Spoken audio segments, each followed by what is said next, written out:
Hello ladies and gentlemen, once again Jeremy Smith, Photog Jay the Great. Today we're going to be doing something just a little bit different. Normally whenever I do any type of review or introduction to a camera, we always have it here and we always have it to take a look at in some form. However, that's not going to be the case today.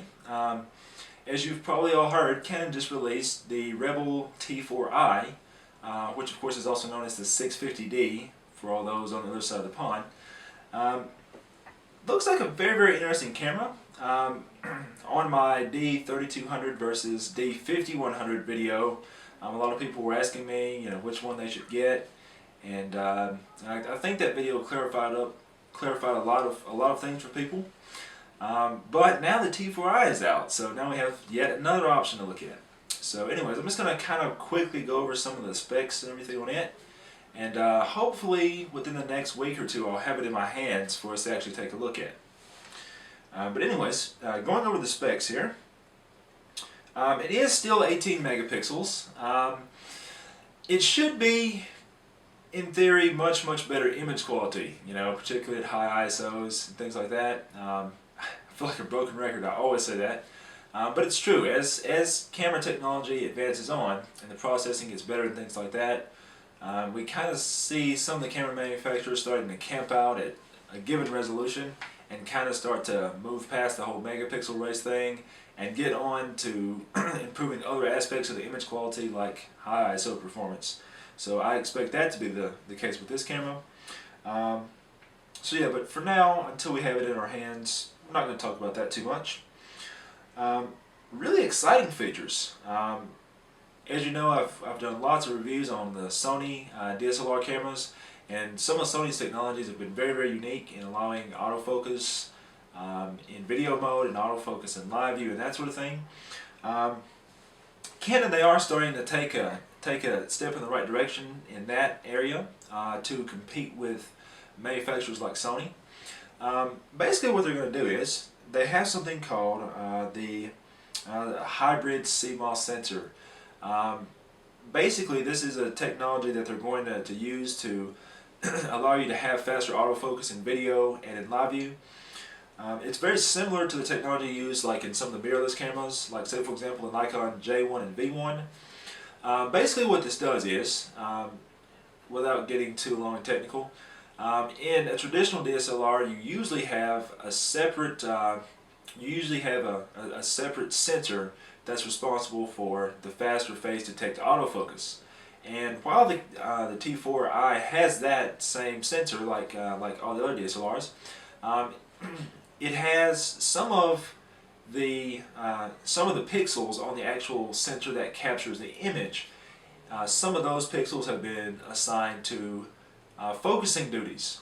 So basically, whenever the mirror is up and the normal autofocus sensors can't see, it can use some of the photo sites on the main image sensor to actually give it faster autofocus. So this should be, it should work pretty well. We'll have to just wait until we get the camera in our hands, but that should allow for quick autofocus in live view and video mode. Finally, previously Canon had no autofocus in video, and from a cinematography standpoint, that's not a bad thing. But if you're just an average everyday user, that's something that definitely needed to be added. Canon's they're also going to be releasing a couple new lenses. They're releasing a new version of the 18-135 lens, and they're also releasing a new 40mm pancake lens. And both of them actually have special motors inside that also will aid focusing in video mode. So that's something else that's very nice. And this is a first on a DSLR, at least to my knowledge. This camera has still a 3-inch screen like the T3i was. However, now it is a touchscreen, and unlike the touchscreens available on a lot of the compact cameras, the touchscreen on this camera is actually a capacitive touchscreen. So basically, it's just like the one on your iPhone. You can touch in more than one place on the screen at the same time and have it do different things. So it's got some different gestures that you can use. pinch to zoom and swiping and things like that. So that's, I'm not aware of any other camera, or well, of any other DSLR that allows for that level of touchscreen functionality, so that's cool. A little bit concerned about using it with gloves in the wintertime, but anyways, let's see here.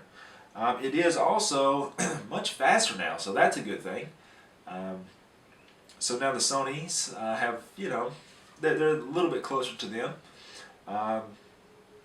It'll be interesting to see what Nikon and Canon do in the long run. You know, it'll be interesting to see if they keep using traditional DSLR technology or if they move on to something else. But on this camera, you've got 5 frames per second, which is pretty impressive. So you know, you consider that the 60D does about 5.5, 6, and this one is coming out at 5. So very nice to see in a camera this range. It also gets the focusing system from the 60D now. So now all 9 of its AF points are cross type. And if I remember correctly, that's when you're using f2.8 lenses. So it's just like the 60D.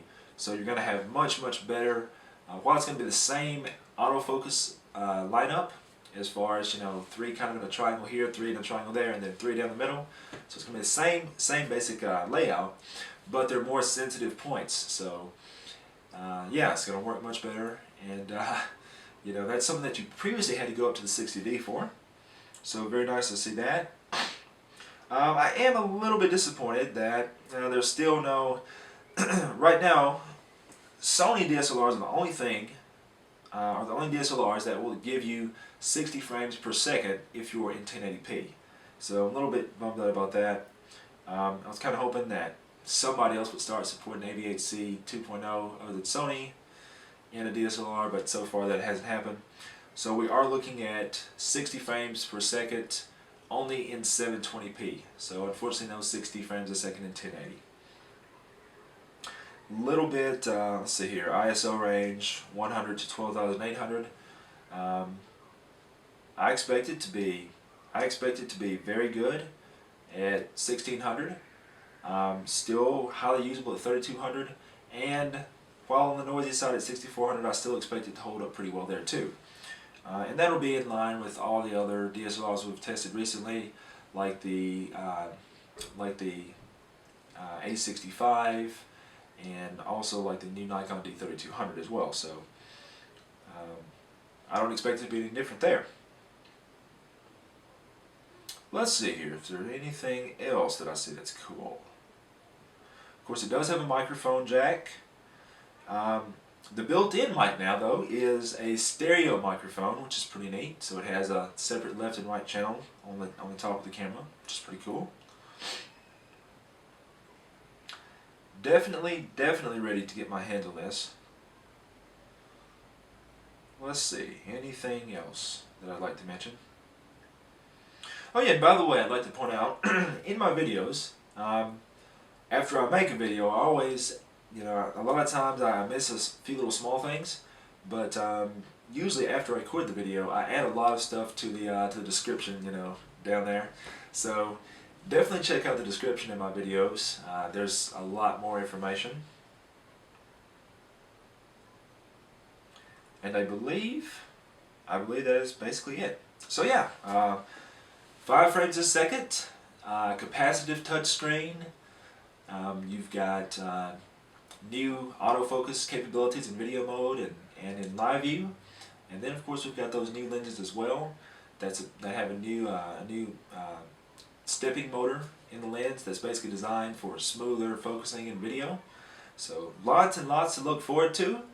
I will have the camera and some of these new lenses in my hands probably within the next week or so. So definitely subscribe, comment if you have any questions, and there will be a lot more coming very soon. Until next time, this is Jeremy Smith, Photog J the Great, signing off.